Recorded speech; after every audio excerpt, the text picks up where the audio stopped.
Salut à tous, j'espère que vous allez bien. Dans cette vidéo, aujourd'hui, je vais vous présenter comment j'ai réalisé cette peinture. Je l'ai appelée la Nature Victorieuse, et c'est une vue de la victoire de Samothrace qui est actuellement à l'intérieur du musée du Louvre. Et actuellement, évidemment, ça ressemble beaucoup plus à ça que à la peinture que j'ai réalisée. Le but c'était de proposer une vision du futur. On peut voir que le musée du Louvre a été complètement détruit. La victoire de Samothrace, un petit peu par miracle, reste debout malgré les affres du temps et malgré le bâtiment autour d'elle qui s'est probablement effondré, donc c'est peu probable, mais c'est aussi symbolique. Et la nature qui a complètement recolonisé cet espace. Donc ça c'est le petit storytelling que j'ai dans cette peinture, mais aussi dans toute la collection de peintures que j'ai fait récemment. Et le narratif de cette collection, c'est de proposer des visions du futur, où j'essaye de mettre en relation la beauté des ruines d'une humanité disparue, et la beauté de la nature qui recrée comme un jardin un petit peu autour de ces ruines. Donc c'est un thème qui m'a toujours plu, le côté un petit peu post-apocalyptique, puis j'ai toujours été un gros fan de Hubert Robert et de tous les peintres de ce type-là. Donc j'avais envie de m'écouter dans ce storytelling-là, et de pousser un petit peu ce narratif qui me passionne. Bref, on va passer à la partie un peu plus technique de la vidéo, c'est parti. Donc voilà comment se présentent mes couleurs. Moi j'ai ce panneau de bois avec des clous qui me permet d'accrocher mes tubes en fait avec des petites pinces, c'est plutôt pratique, que j'accroche sur mon guéridon. Évidemment là c'est sur mon chevalet pour la présentation, mais sinon c'est sur mon guéridon. Et en dessous, bon ben j'ai ma palette, et j'utilise toutes ces couleurs là, et elles sont toutes placées dans un ordre qui est toujours le même sur ma palette et sur mon étagère à peinture entre guillemets. C'est pratique, ça crée des automatismes, en fait c'est bien d'avoir constamment les mêmes couleurs au même endroit. Il y en a qui font autrement, faites bien comme vous voulez, moi je trouve que c'est plus simple comme ça. Donc d'abord on va voir terre d'ombre brûlée et bleu d'outre-mer. Ça, comme vous le savez, en mélangeant, ça fait du à peu près noir, et en mélangeant avec du blanc, on fait du à peu près gris. Du gris plus ou moins chaud, du gris plus ou moins froid. Donc avec blanc, bleu, marron, on va gérer globalement nos valeurs. Est-ce que c'est foncé? Est-ce que c'est clair? Et nos températures? Est-ce que c'est froid? Est-ce que c'est chaud? En gros, c'est ça l'idée. Ensuite, d'un point de vue des couleurs, on va avoir un rouge qui est une laque de Garance foncée, qui est un super joli rouge que j'aime beaucoup, qui est ici. C'est un rouge un petit peu cerise, on va dire, c'est un peu violet, je trouve ça très beau. On va avoir aussi une laque de Chine qui est un orange qui est ici, qui est aussi un orange très très beau, très riche, plus riche à mon goût que du orange cadmium. On va avoir de l'ocre jaune, évidemment, qui est un jaune très désaturé, qui va être un petit peu entre le jaune et le marron, entre guillemets, mais voilà, ça reste un classique, c'est très très efficace pour avoir des jaunes désaturés. Et ensuite, on va avoir du jaune cadmium clair. Donc ça, c'est histoire d'avoir un jaune quand même assez dense pour pouvoir produire des verts qui soient suffisamment saturés. Parce qu'avec l'ocre jaune, les verts, ils vont pas être très saturés, ça sera pas forcément très intéressant dès qu'on veut créer de la végétation un petit peu vive. Donc ça, c'est les couleurs que j'utilise le plus, et elles sont vraiment dans cet ordre-là. Marron, bleu, rouge, orange, jaune désaturé, jaune saturé. Et après, sur la suite de la palette, à partir de là, je vais avoir de la terre de sienne brûlée. Donc ça, c'est un rouge, mais qui va être désaturé, comme de la brique, en fait, hein, tout simplement, c'est la couleur de la brique. Et on va avoir du bleu azur, qui va être ce que je vais utiliser comme, en gros, comme bleu turquoise. C'est pas du bleu turquoise, mais en fait, pour faire, par exemple, des bleus de ligne d'horizon, ou des bleus un petit peu frais, ou alors mélanger avec des verts aussi, pour que ça ait des verts très printaniers, ça va être vraiment très très pratique. Et donc là, je vais avoir mon bleu ici et mon rouge là. Mon organisation de palette est celle que personnellement je préfère. Organisez-la comme vous en avez envie, mais je vous recommande quand même de suivre constamment la même organisation, ça va vraiment vous aider. Donc en haut, vous avez votre ligne des couleurs, et en dessous, vous avez l'espace pour mélanger. Pour le médium, je vais utiliser du liquin original, et puis normalement, avec ça, vous avez compris le délire. Donc je vais utiliser un mélange entre du liquin et puis de l'essence de pétrole, donc plus ou moins du white spirit, et je vais en fait l'étaler avec une espèce d'éponge à maquillage pour casser en fait le blanc, tout simplement. Le but là c'est juste de teinter un petit peu tout, vous verrez souvent des peintres faire ça, c'est pas obligé mais c'est sympa. Une fois fait, avec un gros pinceau assez doux, je vais du coup prendre un petit peu ce même mélange, mais avec plus de pigments cette fois-ci, et puis je vais commencer à établir quelques valeurs juste pour séparer un petit peu le premier plan du reste.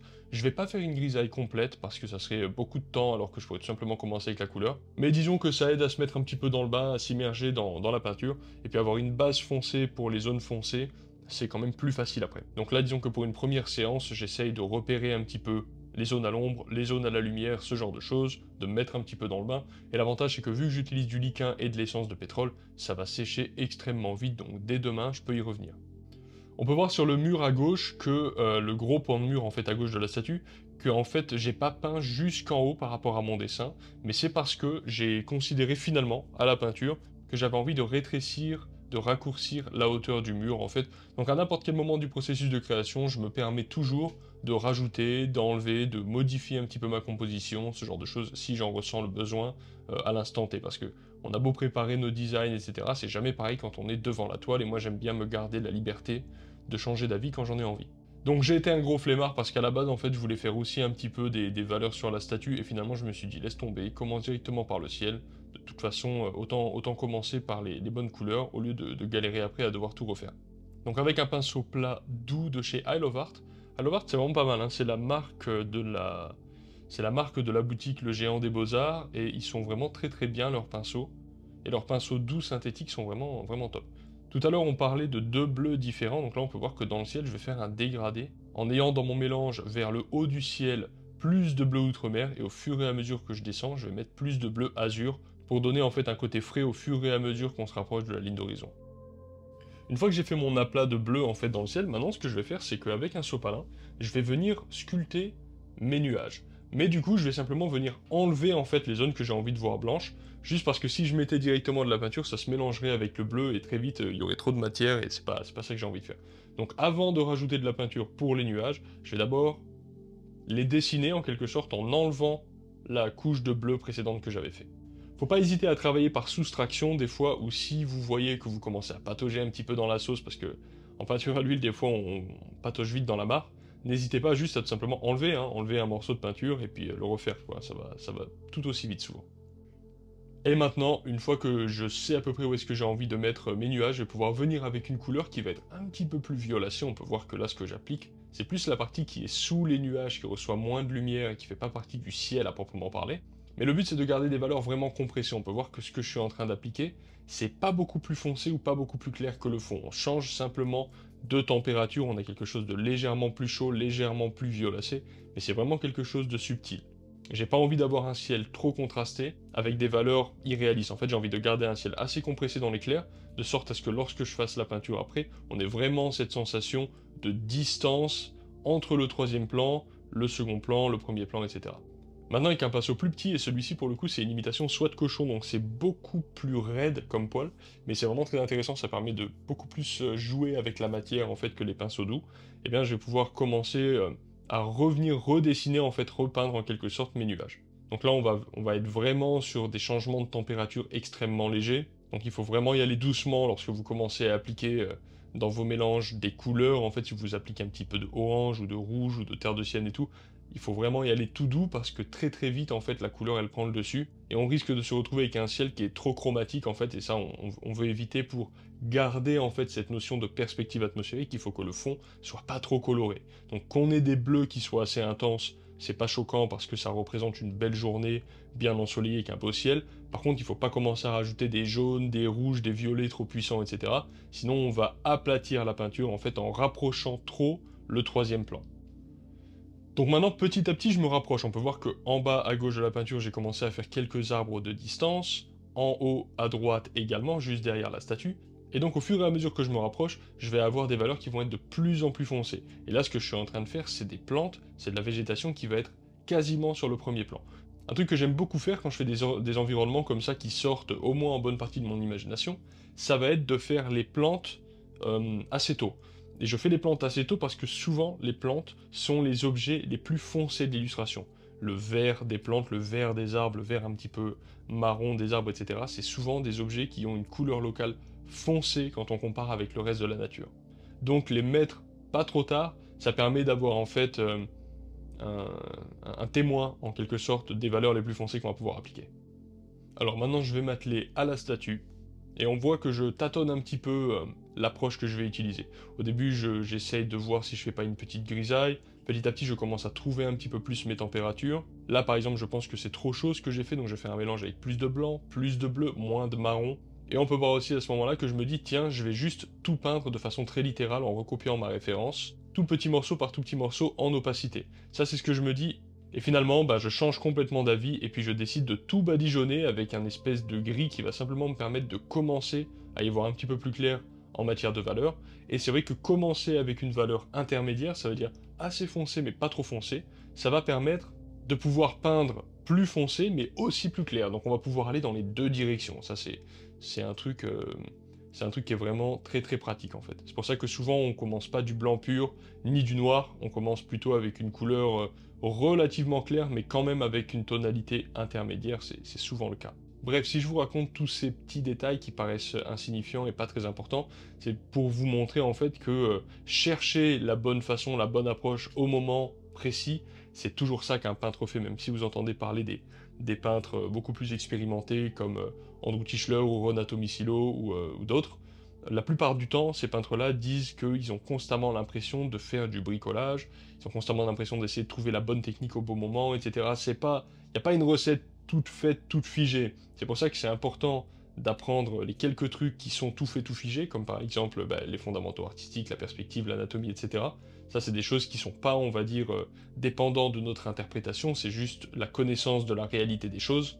Et c'est important de connaître ça parce que ensuite, lorsque vous allez créer votre œuvre d'art artistique, la façon dont vous allez arriver à vos fins peut vraiment varier énormément d'une personne à l'autre, juste d'un moment à l'autre. Moi, je peins pas toujours de la même façon. Parfois, je vais adopter une technique, parfois, je vais en adopter une autre. Parfois, c'est parce qu'à ce moment-là, je considère que cette technique-là est mieux, mais peut-être que c'est tout simplement parce que mon état d'esprit a plus envie de faire une chose qu'une autre, parce que des fois, j'ai pas envie de devoir galérer à faire 50 milliards de mélanges, alors je préfère y aller plus progressivement avec des couches de transparence, et inversement, à d'autres moments, je préférais avoir une approche complètement différente.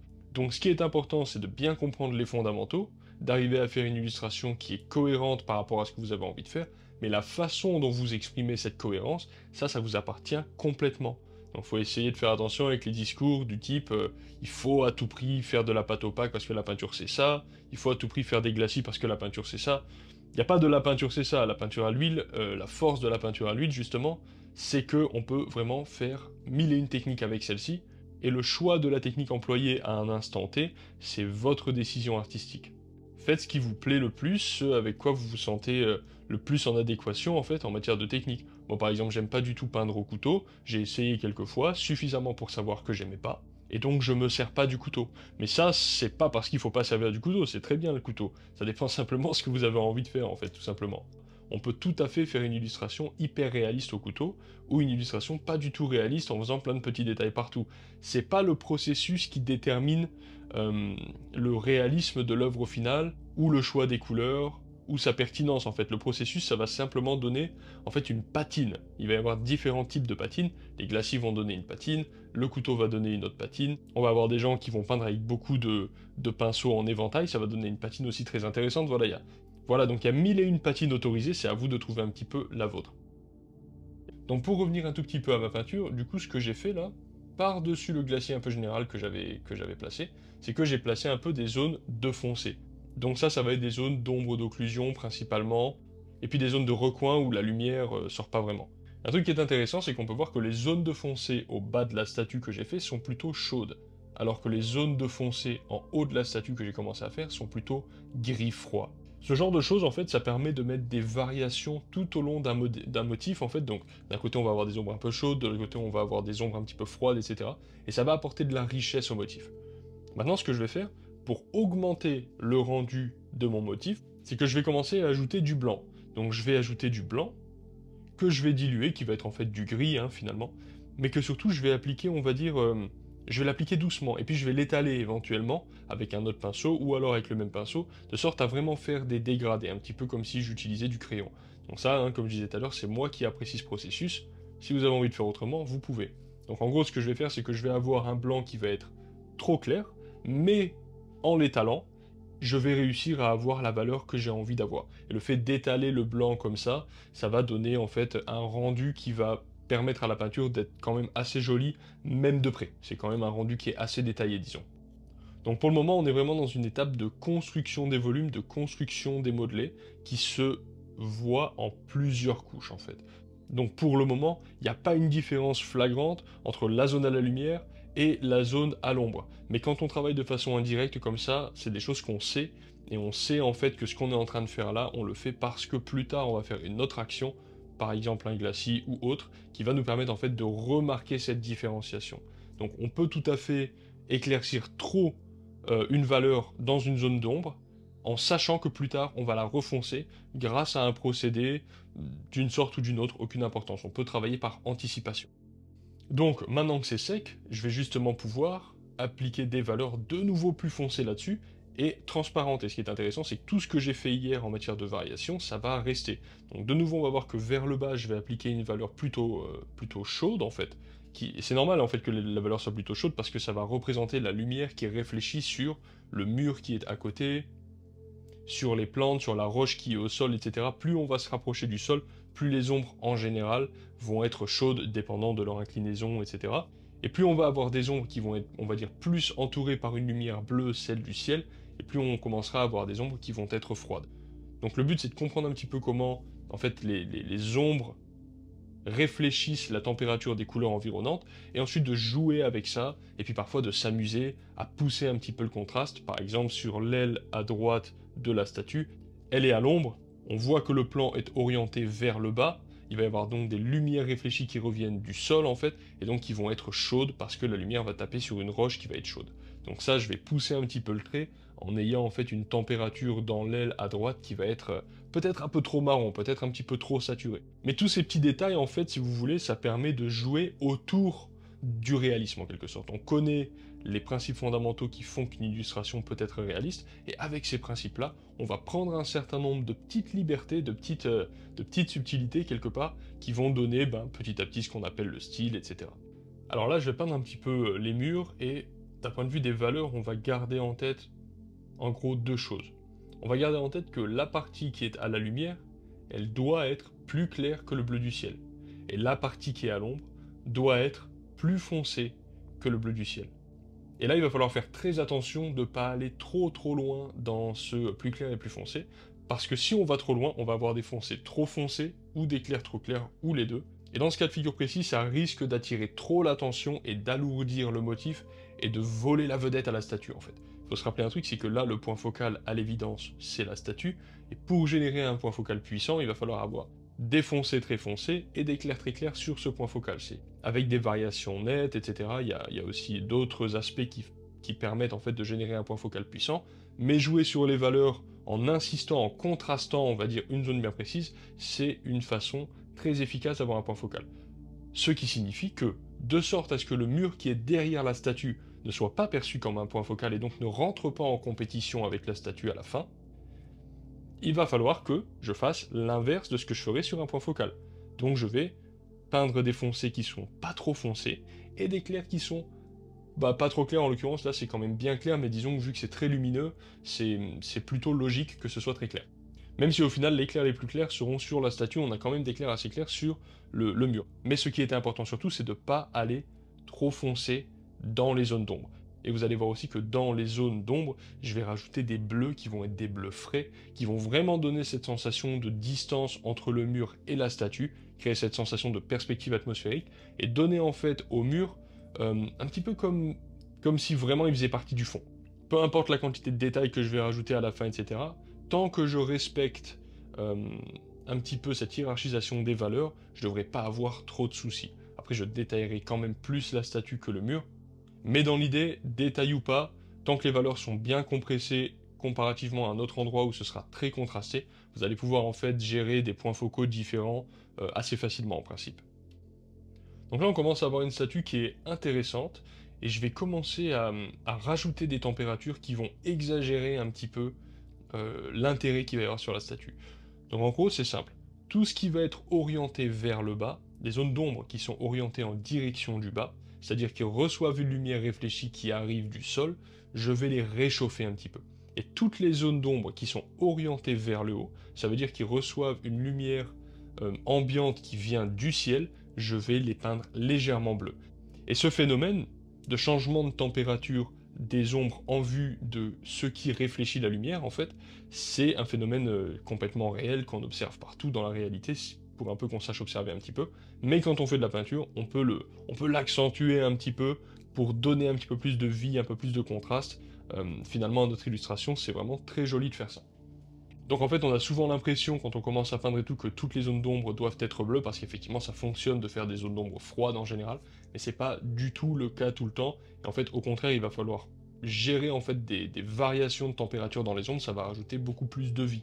Si vous voulez comprendre un petit peu plus ce mécanisme, je vous invite à procurer mon bouquin, le dessin réaliste, on parle pas mal des jeux d'ombre, etc. Vous allez comprendre un petit peu les lumières réfléchies, comment ça fonctionne. Allez, on va repartir sur le ciel un petit peu. Je vais rajouter, je voudrais juste foncer en fait légèrement la partie haute pour resserrer un peu le point focal, parce que j'ai pas géré mes valeurs parfaitement dès le début. Et donc ce que je vais faire, c'est que je vais placer de la peinture assez diluée en fait, et après avec mon éponge, je vais tout simplement venir l'étaler et essayer de manipuler en fait un glacis qui va faire un dégradé vers le bas. J'aurais aussi pu faire de la pâte pleine, comme d'habitude, toutes les techniques sont possibles. Il y a des pour et des contre à la méthode que je suis en train de faire. Moi j'aime bien faire comme ça, mais voilà. Le truc que vous allez avoir comme problème si vous êtes un acharné des glacis, euh, c'est le fait que ça crée des marbrures en fait. On va avoir tendance à avoir du mal à avoir un glacis qui est vraiment très homogène. Donc ça crée des marbrures, des petites variations en fait qui sont plus ou moins désirables et qui peuvent créer en fait une surcharge de micro-détails. Mais voilà, il va falloir en fait manager son glacis correctement, réussir à bien les faire. Et puis aussi cette surcharge de petits micro-détails, de petites textures entre guillemets, ça va aussi rajouter une vibration qu'on aime ou qu'on n'aime pas. Moi j'aime bien personnellement, mais voilà, ça dépend des gens. Donc maintenant que j'ai un petit peu resserré mes bleus, je vais revenir avec de nouveau un petit peu plus de clair et venir retravailler un petit peu mes nuages à nouveau. Ça veut dire qu'on retravaille le fond par exemple par rapport au premier plan. Eh bien, il va quand même falloir garder en tête où est notre point focal et ce qu'il faut faire pour le garder. Donc là, j'ai beau faire un ciel qui est plutôt détaillé, sur lequel je vais rajouter encore un petit peu d'intérêt, etc. Il n'y aura dans mon ciel aucun contraste net. Si on regarde la peinture de près, il n'y a pas de contraste net. Il n'y a que des contrastes flous, plus ou moins disparus, des dégradés, etc. Tous les contrastes nets, ils apparaissent au fur et à mesure qu'on s'approche du point d'observation pour créer en fait cette notion de hiérarchisation des contrastes, des valeurs, des tonalités dans la peinture, et c'est ce cocktail en fait qui va créer cette profondeur où on a vraiment l'impression de voir une forme de 3D alors qu'on est sur un objet plat, une peinture c'est tout plat quoi. Allez, on va faire un petit peu ce petit buisson. J'aime bien son placement, j'aime bien sa forme, par contre je le trouve un petit peu clair et donc je vais le foncer grâce à un plus petit pinceau et là en fait on va commencer à détailler un petit peu. Ce buisson il fait quasiment partie du premier plan et donc j'ai aucun problème à lui donner un petit peu plus de netteté. Donc pour donner des effets de feuilles, hein, il y a tout un tas de solutions différentes. Souvent moi je fais des effets de feuilles qui sont assez impressionnistes, je les peins pas véritablement individuellement. Je trouve pas que ce soit très joli pour être honnête. J'ai tendance à plus frotter mon pinceau de sorte à ce qu'il crée des patterns aléatoires qui ressemblent à des feuilles, plutôt que d'essayer de tout véritablement dessiner indépendamment. Allez, on se refocalise un petit peu sur la statue, vous pouvez voir les différences de température bleu pour les plans qui sont orientés vers le ciel, on les comprend intuitivement, et les différences de température de type plutôt orange chaud pour les plans qui sont orientés vers le bas, en direction du bas. On va en fait augmenter petit à petit ce phénomène, et en fait quand on arrive dans le rendu comme ça, pas en fin de parcours, mais qu'on a bien avancé sa peinture, on va parfois ajouter des modifications qui vont être assez légères. Il va falloir s'écouter un petit peu, écouter un petit peu son instinct. Et normalement, si vous avez en fait placé des bases pour votre illustration assez tôt, des bases de valeurs qui sont assez bonnes assez tôt, en fait ça va être un petit peu le garde-fou. Et même si vous éclaircissez un peu, vous foncez un petit peu, faites juste attention que les masses de valeurs que vous ajoutez à votre peinture restent lisibles dans le sens où, ok, ça c'est la lumière, ça c'est l'ombre, etc. Parce que si vous commencez à mélanger, c'est-à-dire que vous faites des zones de lumière trop foncées ou des zones d'ombre trop claires, vous allez tout aplatir parce que la 3 dimensions, elle apparaît parce que la lumière frappe d'une certaine façon sur des volumes qui sont, par définition, en volume dans la perspective, dans la 3D, dans la vraie vie. Et c'est ces contrastes-là qui donnent à notre œil les informations de volume, et c'est pour ça qu'on comprend intuitivement, quand on voit un objet, son espace. On comprend un petit peu l'espace qu'il prend dans la perspective. Donc ça, c'est hyper intéressant à garder en tête. Quoi que vous fassiez d'un point de vue des couleurs, des températures, etc., essayez constamment de respecter ce qui est à l'ombre et ce qui est à la lumière, et normalement, ça sera votre petit garde-fou. Bon, j'espère que ça vous a plu et que vous aurez appris 2-3 petites choses. Je vous invite à peindre tous les jours, à dessiner tous les jours, et puis à bientôt, bye.